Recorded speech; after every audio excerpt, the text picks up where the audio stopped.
Captain Jake Mitchell stood in the massive doorway of the Galactic Council chamber. His hands were steady at his sides, but inside his chest his heart beat faster than normal. The room before him was bigger than any building he had ever seen on Earth. The ceiling stretched so high above that he could barely make out the top in the dim light. 12 towering seats formed a perfect circle around the center of the chamber. Each seat was different, built for a different alien species. Some looked like thrones made of crystal. Others appeared to be floating platforms that glowed with soft blue light. Jake had studied pictures of this room for months, but seeing it in person made him feel very small. "Enter, human!" a deep voice called from across the chamber. The words came through his translator device as perfect English, but Jake could hear the original alien sounds underneath. They sounded like rocks grinding together. Jake walked forward with slow, measured steps. His diplomatic training told him to show confidence, but not arrogance. His military background whispered different advice entirely, but he pushed those thoughts away. He was here as Earth's first ambassador, not as a soldier. The 12 council members watched him approach. Jake recognized each species from his briefing materials. The Valak Empire representatives sat on the tallest throne, their gray, skin looking like stone in the chamber's strange light. Commander Thane, their leader, had arms as thick as tree trunks and eyes that glowed red in the darkness. To Thane's left sat the Christine Collective delegates. Their bodies looked like living glass, and light seemed to flow through them like water. Sage Kira, their speaker, had no face that Jake could understand, just shifting patterns of color where a human would have features. The Draconis Federation took up 3 seats on the right side of the circle. They looked the most like humans, but taller and covered in scales that shifted from green to gold as they moved. General Vex, their military commander, watched Jake with the focused attention of a predator sizing up prey. "You may speak for your species," Sage Kira said. Her voice sounded like wind chimes in Jake's translator. "We have reviewed your initial contact reports. We understand that humans wish to join our galactic community." Jake stopped in the exact center of the circle and looked around at all 12 council members. "Thank you for this opportunity," he began. "Humanity is honored to stand before the Galactic Council. We come in peace, seeking friendship and cooperation with all species represented here." Several council members made sounds that Jake's translator couldn't interpret. He wasn't sure if they were laughing or expressing disgust. Commander Thane leaned forward in his stone throne. "Tell us, human, what makes your species worthy of membership in our community? What do you offer that we do not already possess?" Jake had prepared for this question. "Humanity offers our creativity, our determination, and our diverse perspectives. We've made remarkable advances in science, art, and technology despite being a young species. We've learned to work together despite our differences, and we've overcome challenges that might have destroyed other civilizations." "Young species," repeated General Vex. His voice carried the sound of distant thunder. "How young?"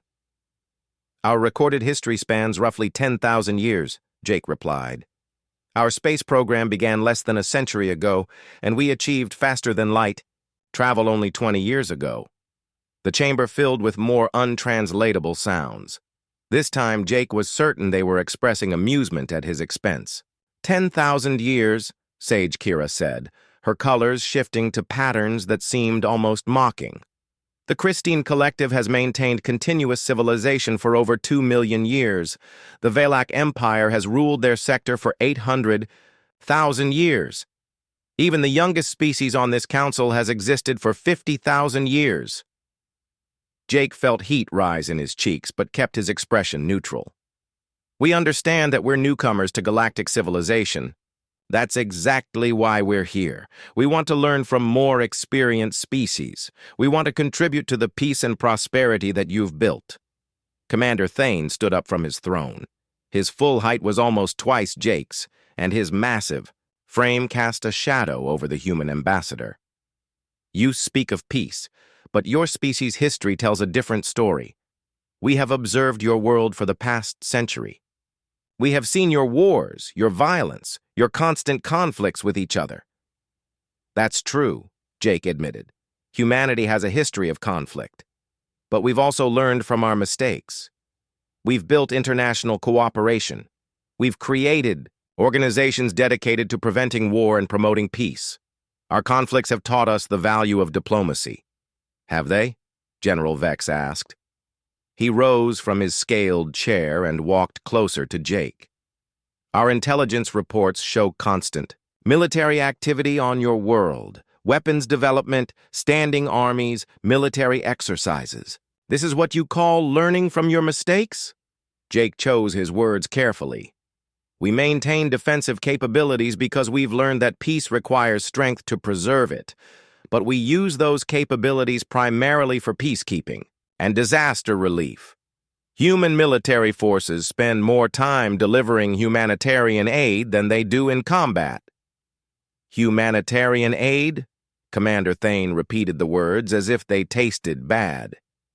You speak of helping the weak. This is not the way of strong species. The weak must become strong or they deserve to perish. We believe that helping others makes everyone stronger, Jake replied. When we lift up our neighbors, we create more prosperous and stable communities. This benefits everyone. The council members exchanged looks that Jake couldn't interpret. Several began speaking in their native languages, their voices creating a confusing mix of sounds that his translator couldn't separate. Finally, Sage Kira raised one crystalline appendage for silence. Human ambassador, your words reveal the fundamental problem with your species. You speak of cooperation with the weak rather than domination of them. You talk about learning from others rather than conquering them. These are not the qualities of a species ready for galactic citizenship. Jake felt his diplomatic mask slip slightly. What qualities are you looking for? Strength, Commander Thane said simply. The galaxy is not a safe place for weak species.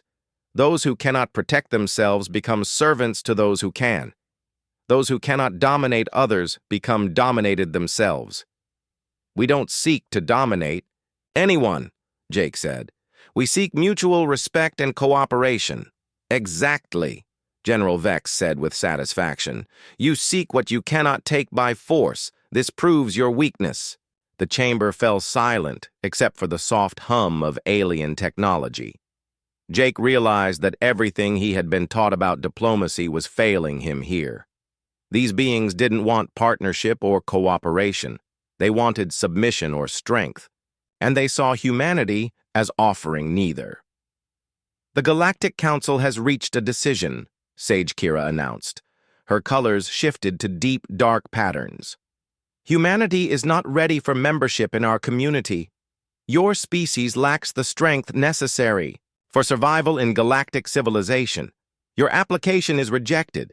Jake felt anger rise in his chest but forced it down. May I ask what humanity would need to do to earn reconsideration? Commander Thane's red eyes grew brighter. Prove your strength. Show us that humans can survive when cooperation and diplomacy fail. Demonstrate that your species deserves respect through action rather than words. How would you suggest we do that? Jake asked. The council members looked at each other again. Finally, General Vex stepped forward, with what might have been a smile on his scaled face. Trial by combat, he said. Ancient galactic law allows any species to prove their worth through the crucible. You will face 3 challenges in the arena below this station. Survive all 3, and humanity earns not just membership, but respect. Fail, and your species will be marked as unworthy for the next 1,000 years. Jake's military training suddenly became very relevant. He understood now that he had walked into a trap. These beings had never intended to grant humanity peaceful membership. They wanted to see humans fight and die for their entertainment. I accept, Jake said quietly. Commander Thane looked surprised. You accept trial by combat? Even knowing that failure means death? I accept on behalf of humanity, Jake replied. When do we begin? Two massive Velek guards escorted Jake through the winding corridors beneath Harmony Prime Station. Their heavy footsteps echoed off the metal walls as they walked deeper into the station's lower levels. Jake kept his breathing steady and his mind focused, just like his training had taught him years ago. The corridors grew darker as they descended. Strange alien symbols glowed softly on the walls, providing just enough light to see the path ahead. Jake could hear sounds from above as the council members and their guests moved to the viewing platforms. Word had spread quickly through the station that a human would face the crucible today. First human to enter the arena, one guard said to the other in broken English.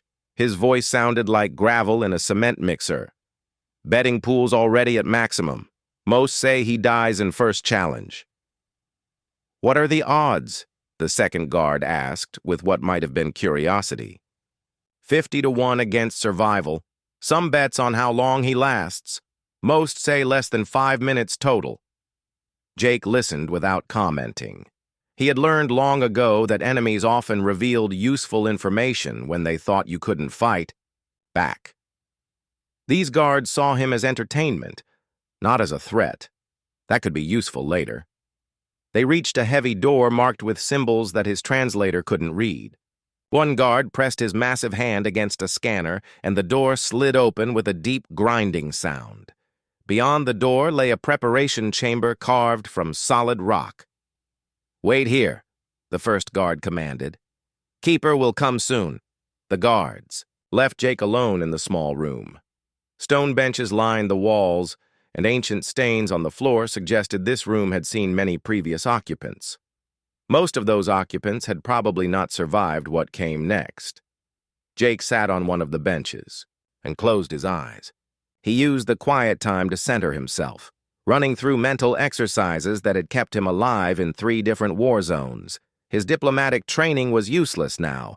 It was time to remember who he really was underneath the fancy suit and careful words. The door opened again, and a different alien entered. This one was smaller than the guards, with pale blue skin and large eyes that seemed to hold actual intelligence. He moved with the careful steps of someone who had seen too much violence. I am Keeper Wrath, the alien said in surprisingly clear English. I maintain the crucible and guide challengers through the trials. I have held this position for 37 years. How many challengers have you guided? Jake asked. Keeper Wrath was quiet for a long moment. In 37 years, I have guided 412 challengers into the arena. 23 have survived all 3 challenges. Jake did the math quickly. A survival rate of about 5%. Not good odds, but he had faced worse. What can you tell me about the challenges? The first challenge tests your ability to face multiple opponents. 3 shadow hounds from the Vex homeworld. They are pack hunters, intelligent, and very fast. Most challengers are overwhelmed by their coordination. Keeper Wrath moved to a wall cabinet and pulled out a simple brown tunic and pants. Change into these. Your diplomatic clothes will not serve you well in the arena. Jake began changing clothes while Wrath continued his explanation. The second challenge is a single opponent, but much more dangerous. A crystalline war form powered by psychic energy and nearly indestructible. It has no weak points that most challengers can find. And the third challenge? Jake asked, pulling on the simple boots that Wrath provided. A Draconis battle champion, enhanced with cybernetic implants and armed with energy weapons. This challenger represents the pinnacle of Draconis military evolution. Jake finished dressing and looked at himself in a polished metal mirror. Gone was the polished diplomat. In his place stood someone who looked more like what he really was. His dog tags hung outside his shirt now, visible against the brown fabric. Keeper Wrath, Jake, said, How many humans have attempted the crucible before me? You are the first of your species to enter the arena, Wrath replied. Most new species send their greatest warriors for trial by combat. The Council is surprised that humanity sent a diplomat. Jake almost smiled at that. If only they knew what kind of diplomat they were dealing with. "Is there anything else I should know?" Jake asked. Keeper Wrath looked at him with something that might have been pity. "The arena is circular, 300 feet across and 50 feet deep. The walls are too smooth to climb. There are weapons scattered throughout, but most are damaged or ineffective. The challenges come one after another with only brief rest. Periods between. How brief? Long enough to remove the bodies of the defeated creatures, nothing more." Jake nodded. "And if I survive all 3 challenges? Then you and your species earn the respect of the Galactic Council. You will be granted full membership with equal standing to all other species." Wrath paused. "But I must tell you honestly, human Jake Mitchell, the odds of survival are very small. Perhaps you should consider surrender. Some species accept servant status rather than risk the crucible." Jake looked directly at the alien keeper. "My species doesn't surrender." Keeper Wrath studied Jake's face for a long moment, then nodded slowly. "I believe you speak truth. Come then. It is time." They walked through another corridor that sloped downward toward the arena. Jake could hear the sound of many voices from above as hundreds of aliens gathered to watch the spectacle. Betting continued as various species wagered on different aspects of his coming death. The corridor ended at a pair of enormous doors that looked like they belonged in an ancient castle. Keeper Wrath placed both hands on a control panel, and the doors began to grind open. Beyond them lay the crucible. Jake stepped forward and looked into the arena. The circular pit was exactly as Wrath had described, with smooth walls rising 50 feet to viewing platforms packed with alien spectators. The floor was covered in sand that had been stained dark by countless battles over the centuries. Scattered around the arena floor were broken weapons and pieces of armor from previous challengers. Jake could see sword hilts without blades, bent spear points, and shields that had been torn in half. None of it looked particularly useful, but he had learned to work with whatever was available. "The first challenge begins when you reach the center of the arena," Keeper Wrath said. "Are you ready?" Jake stepped through the doorway onto the arena floor. The sand was soft under his boots, and he could feel the weight of hundreds of alien eyes watching his every move. Conversations in the viewing platforms grew quieter as spectators prepared to see the human die. "Human diplomat," Commander Thane's voice boomed through speakers around the arena. "You have accepted trial by combat to prove your species' worth. 3 challenges await you.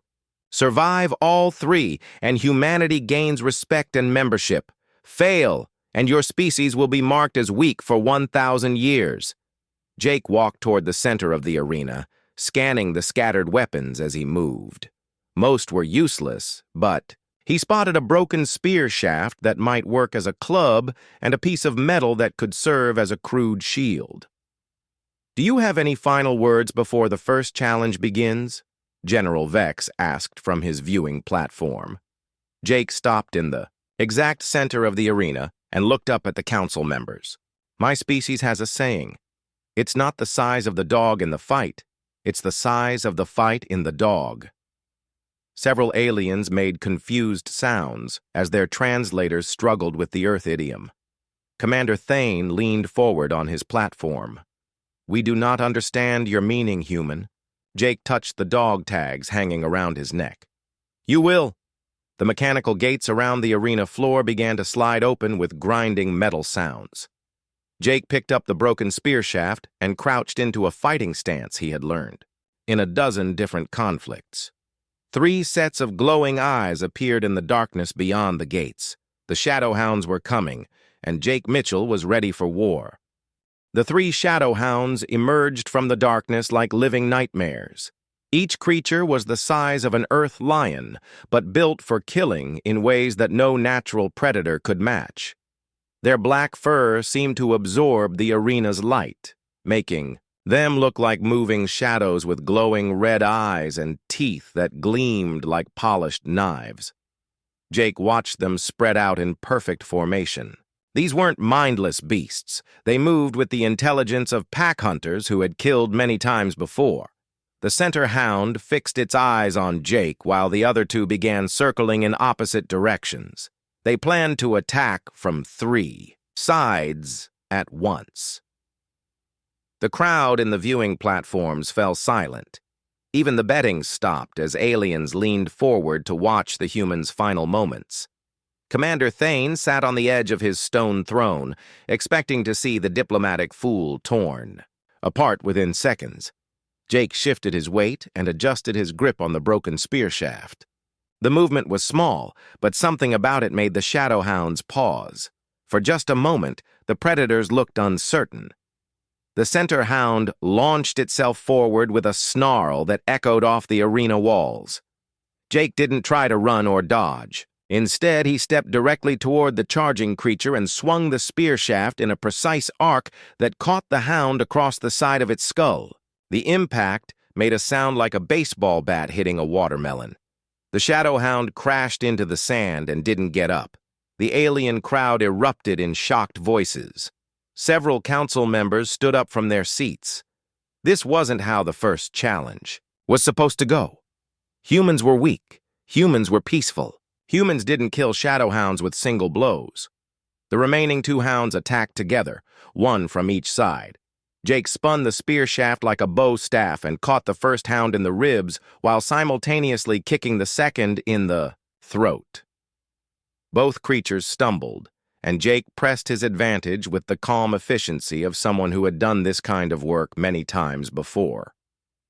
Within 30 seconds, all 3 shadow hounds lay motionless in the sand. Jake stood over the bodies and looked up at the viewing platforms. The silence was complete now. Hundreds of alien beings stared down at him with expressions ranging from shock to fear. This wasn't supposed to happen.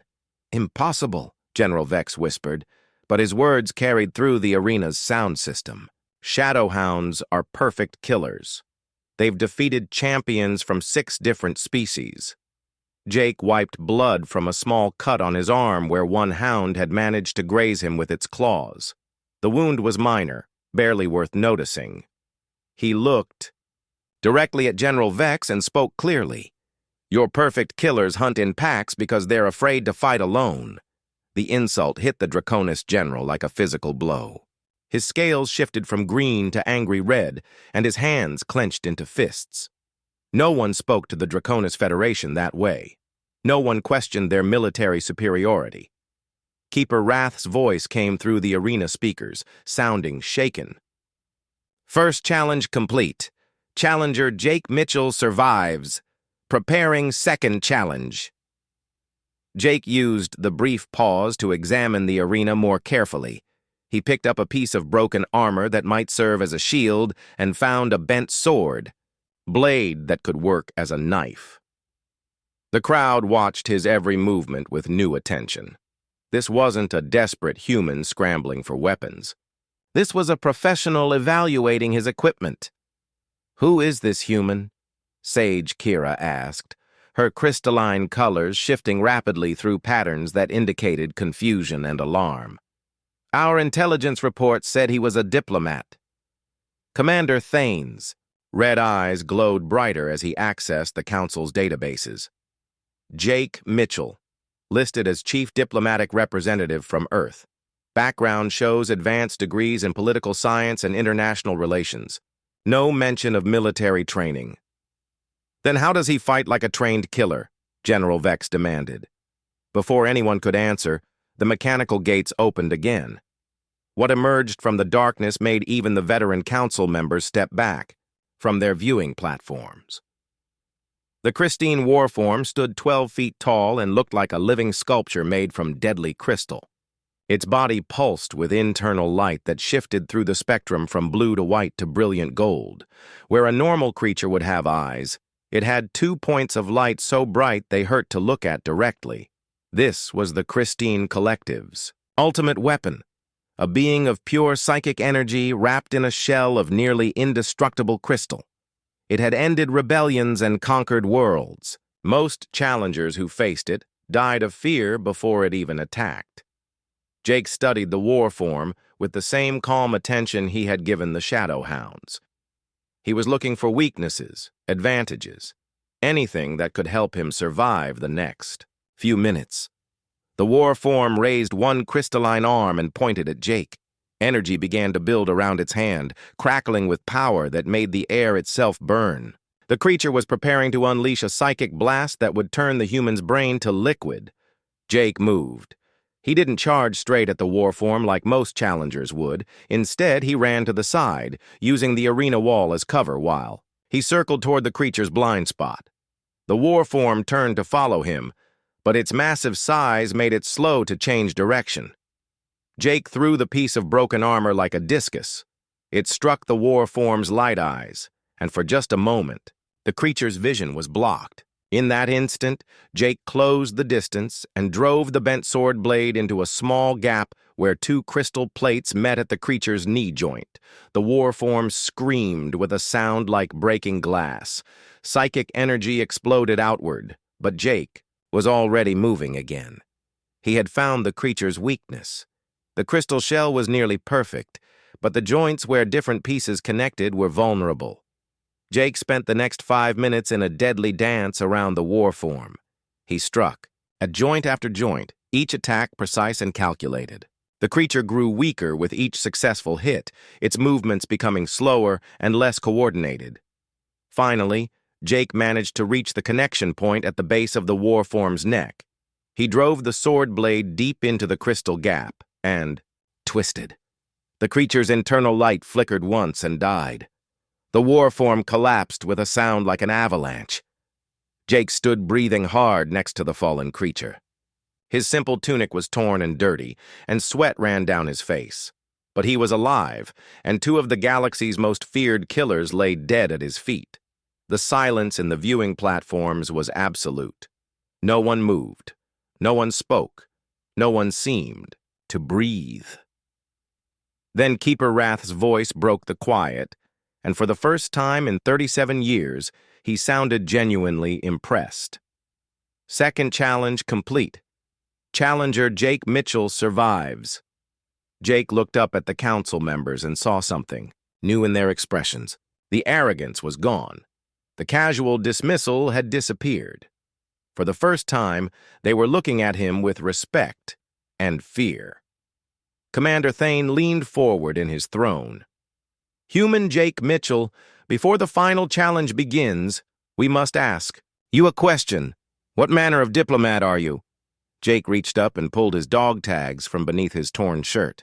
The metal discs caught the arena's light and glinted as they swung on their chain. The kind your species should have asked about before you threw me in here. Several aliens in the viewing platforms had enhanced vision that could read the markings on the tags from 50 feet away. Jake saw their expressions change as they translated the information etched into the metal. One of them, a tall creature with 4 arms, turned to Commander Thane and spoke in rapid, panicked tones. Jake couldn't understand the language, but he could guess what they were saying. The dog tags were about to change everything. Keeper Wrath moved closer to the arena's edge, his pale blue eyes straining to read the markings on Jake's dog tags. The metal discs swayed gently on their chain as Jake caught his breath after defeating the war form. What Wrath saw made his blood run cold. Council members, Wrath called through his communication device, his voice shaking. I can read the human's identification tags. You need to see this immediately. The 4-armed alien who had first spotted the tags was already speaking, frantically to his neighbors. Word spread quickly through the viewing platforms as beings with enhanced vision shared what they could see. Soon, every alien in the arena was staring at the small metal discs hanging around Jake's neck. Commander Thane's voice boomed through the arena speakers. Keeper Wrath, report what you have discovered. Wrath cleared his throat nervously. The tags identify him as Captain Jake Mitchell, United States Marine Corps. Service record shows deployment to 3 major combat zones.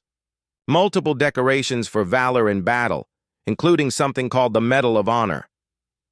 The silence that followed was so complete that Jake could hear his own heartbeat. He looked up at the council members and saw their faces changing as they process this information. The arrogance was completely gone now, replaced by growing alarm. "What is United States Marine Corps?" General Vex asked, though his voice suggested he already feared the answer. Sage Kira's crystalline form was pulsing rapidly through different colors as she accessed the Council's databases on human civilization. "I am searching Earth military, records that we previously ignored as irrelevant to diplomatic contact." Jake used their confusion to his advantage. He bent down and picked up a better weapon from the warform's debris. A piece of crystal that had broken off would make an excellent blade. He tested its balance and edge while the aliens discovered the truth about human warfare.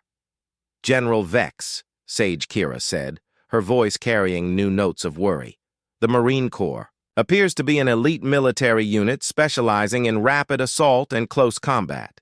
Their training focuses on adapting to any environment and defeating enemies with superior numbers or technology." "How many of these Marines does Earth possess?" Commander Thane asked. "Current active personnel numbers approximately 200,000. Reserve forces add another 100,000 more, but that's just one branch of their military structure." General Vex stood up from his platform, his scales now a deep red color that indicated extreme agitation. "You're telling me there are 300,000 beings like this human on their world?" "Worse than that," Sage Kira continued reading. "The Marines are only one part of Earth's military. They also maintain an army with over 1 million personnel, a navy with advanced warships, and an air force with atmospheric and space combat capabilities." Jake almost smiled as he listened to their growing panic. They were finally beginning to understand what they had stumbled into, but they still didn't grasp the full scope of human military capability. "Continue reading," Commander Thane ordered. "Their history shows continuous warfare spanning their entire recorded civilization. Major conflicts include something called World War II, which involved over 100 million military personnel across multiple continents.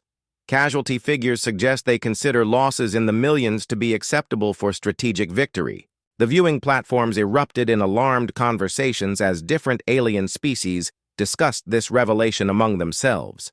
Jake could hear translator devices struggling to keep up with the rapid exchanges of information. "There's more, Sage," Kira announced, her colors now cycling through deep, dark patterns. "Earth maintains nuclear weapons capable of destroying entire planets. They have deployed these weapons in combat before. Their current arsenal could eliminate all life on dozens of worlds. But they came to us for peaceful membership," one of the smaller council members protested. "Why would a species with such capabilities seek our approval?" Jake decided it was time to educate them properly. He looked up at the viewing platforms and spoke clearly so everyone could hear. "Because that's what diplomacy is for. We prefer to make friends rather than conquer enemies. But that doesn't mean we can't conquer enemies when friendship fails." Commander Thane leaned forward in his throne. "You came here as their military representative, not as a civilian diplomat." "I came here as both," Jake replied.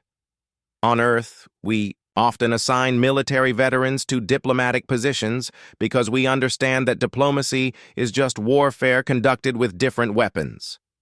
General Vex's voice cracked slightly as he asked his next question. "If you represent their diplomatic corps, what are their actual military forces like?" Jake looked directly at the Draconis general. "Would you like me to describe our special forces?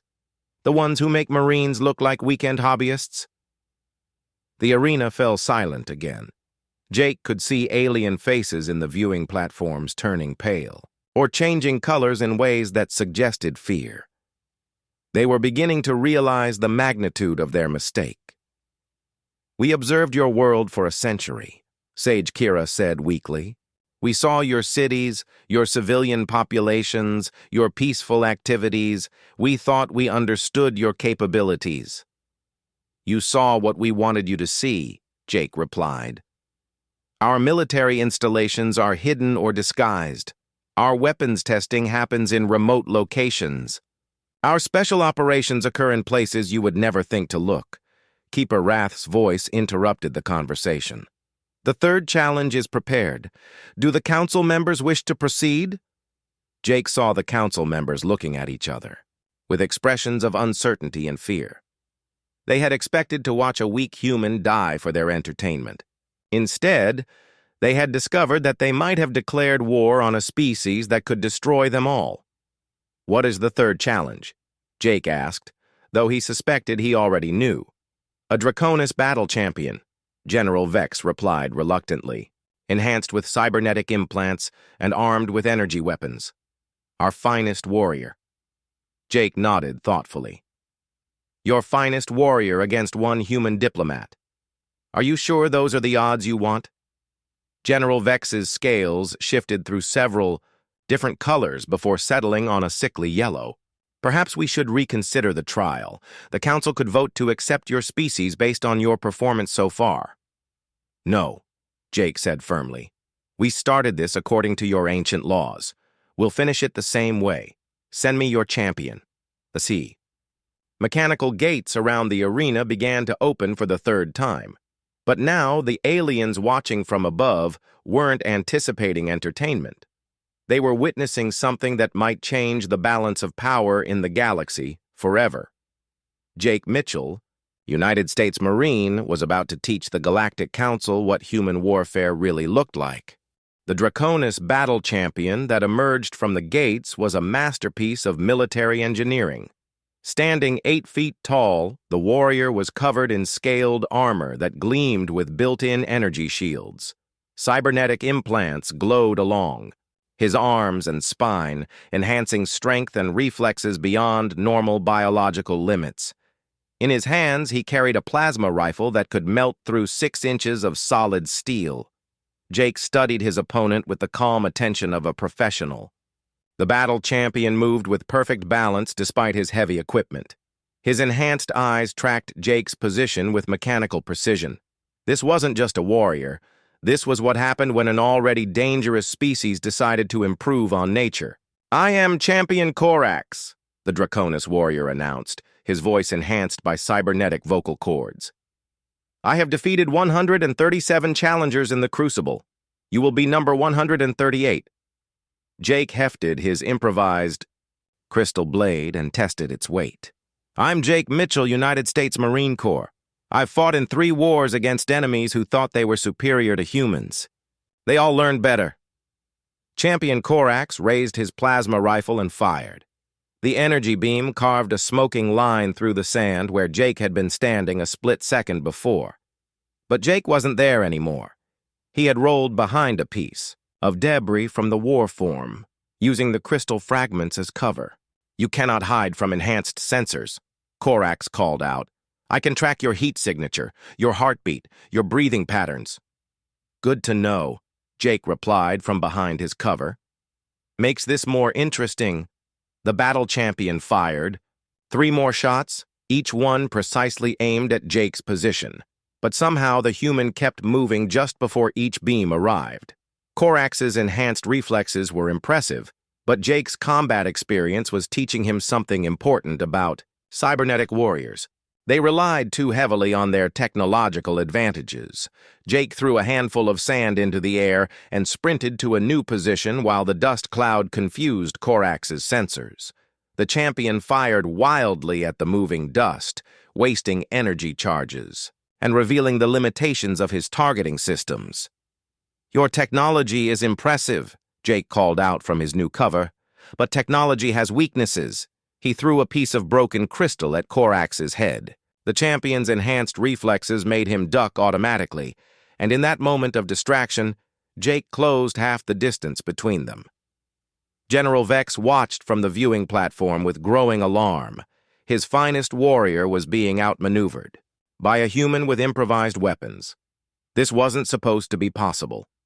Draconis military doctrine was built on technological superiority. How is he doing this? General Vex asked anyone who would listen. Champion Corax has defeated war forms from 12 different species. Sage Kira was still accessing human military databases, her colors shifting rapidly as she processed new information. General, I'm finding references to something called asymmetric warfare. It appears humans specialize in fighting enemies with superior technology or numbers. What do you mean? They've spent thousands of years fighting each other. They've learned to defeat any advantage through tactics, adaptation, and willingness to take risks that other species would consider suicidal. In the arena, Jake was proving Sage Kira's research correct. He had identified the weak points in Corax's cybernetic enhancements. The plasma rifle needed time to recharge between shots. The targeting system could be confused by rapid direction changes. The heavy armor made the champion strong but reduced his mobility. Jake used all of these weaknesses against his opponent. He moved in unpredictable patterns, forcing Corax to turn constantly and waste energy on missed shots. When the plasma rifle needed to recharge, Jake closed distance rapidly. When Corax tried to use his enhanced strength, Jake stayed mobile and struck at joints where the armor was thinner. "Stand still and fight with honor," Corax demanded after missing his 7th consecutive shot. "Honor doesn't win wars," Jake replied, landing a cut across the champion's weapon arm. "Survival wins wars."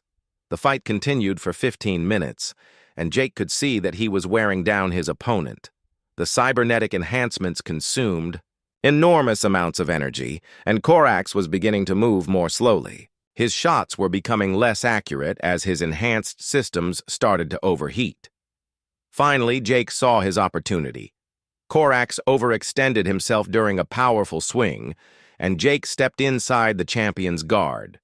The crystal blade found a gap between armor plates and penetrated deep into Corax's side.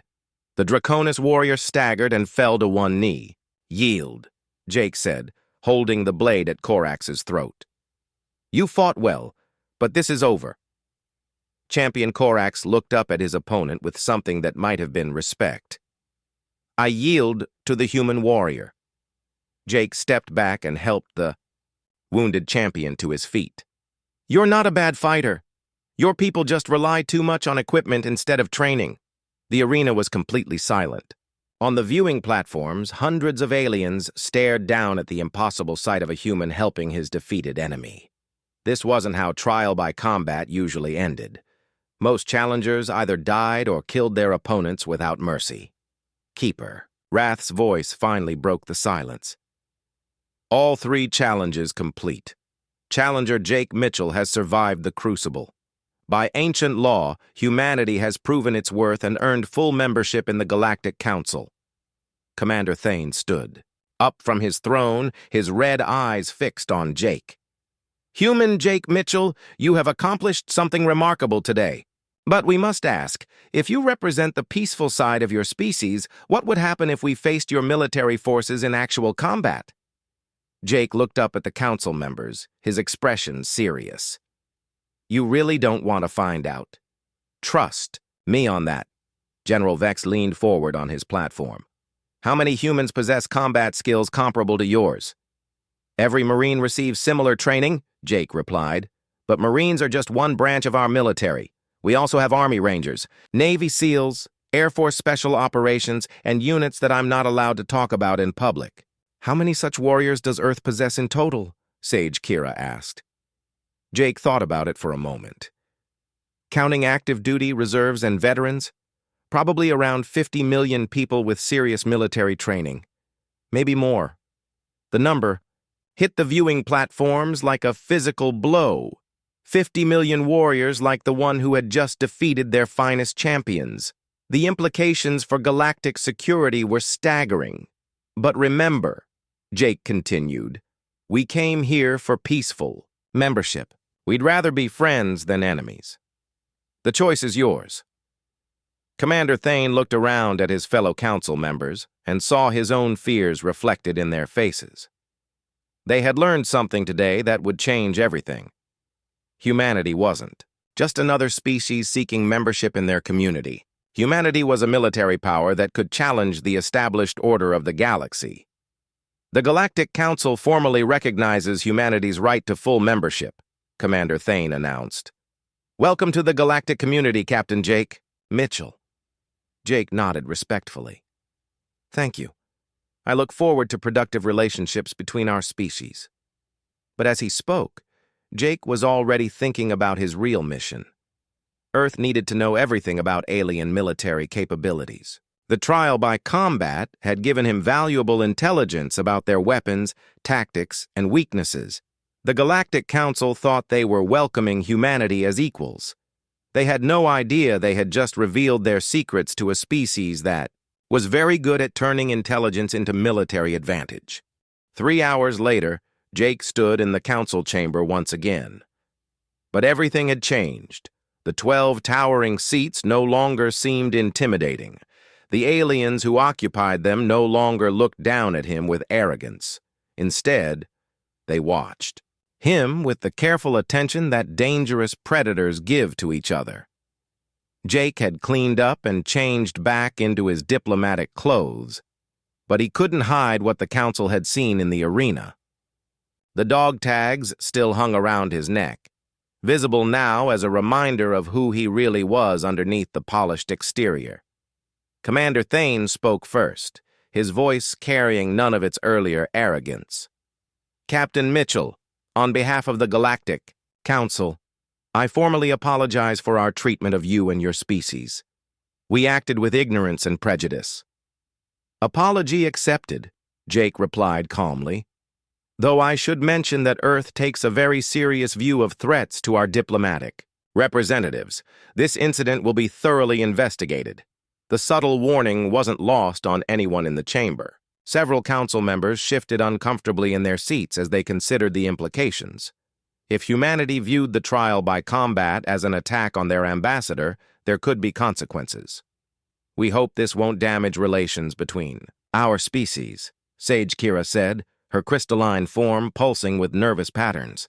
The council acted according to ancient traditions, not out of malice toward humanity. "Of course not," Jake agreed. "I'm sure Earth will understand that you were simply following your customs, just as I'm sure you'll understand if Earth decides to review its own customs regarding threats to our people." General Vex leaned forward in his scaled chair. "Captain Mitchell, may I ask what happens now? Will Earth send military forces to this sector?" Jake smiled, and somehow that expression was more frightening than any threat could have been. "That depends on how this relationship develops. Earth prefers peaceful cooperation, but we're prepared for other possibilities." "What other possibilities?" Commander Thane asked, though he seemed afraid of the answer. "Well," Jake said thoughtfully, "Earth has several response options when our diplomats are threatened. We could send a military task force to ensure the safety of future diplomatic missions. We could establish permanent bases in this sector for rapid response purposes. Or we could simply mark certain species as hostile and plan accordingly." The chamber fell silent as the council members contemplated these options. None of them sounded particularly appealing from an alien perspective. "However," Jake continued, "Earth would much prefer the fourth option." "Which is?" Sage Kira asked. "Complete cooperation and mutual respect between our species. Technology sharing, cultural exchange, joint military exercises, and full partnership. In galactic affairs." The council members looked at each other uncertainly. Joint military exercises with humans sounded both promising and terrifying. They could learn human tactics, but humans would also learn alien capabilities.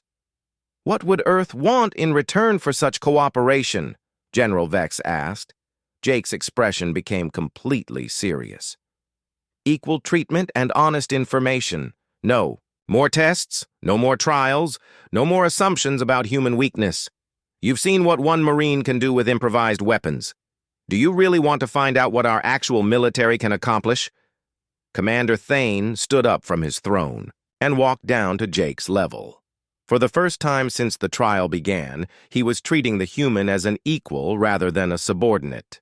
"Captain Mitchell, I believe I speak for the entire council when I say that humanity has more than proven its worthiness for full membership. What do you need from us to ensure peaceful relations?"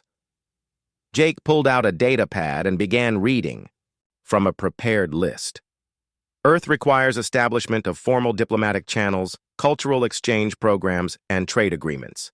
We also want to participate in galactic security operations and contribute to peacekeeping efforts. Granted, Commander Thane said immediately. We want access to galactic scientific databases and technology sharing agreements. Granted. And we want to establish a permanent human presence on Harmony Prime, including diplomatic facilities and security personnel. General Vex looked alarmed. Security personnel? Just a small unit to protect our diplomats, Jake replied innocently. Maybe a company of Marines. Nothing too threatening. The council members exchanged glances. A company of Marines meant 200 soldiers, like Jake Mitchell. That was a significant military presence, but refusing the request would suggest they still considered humans a threat. Granted, Commander Thane said reluctantly. Jake made notes on his data pad. Excellent. I'll transmit these agreements to Earth immediately. I'm sure our leadership will be pleased with this outcome.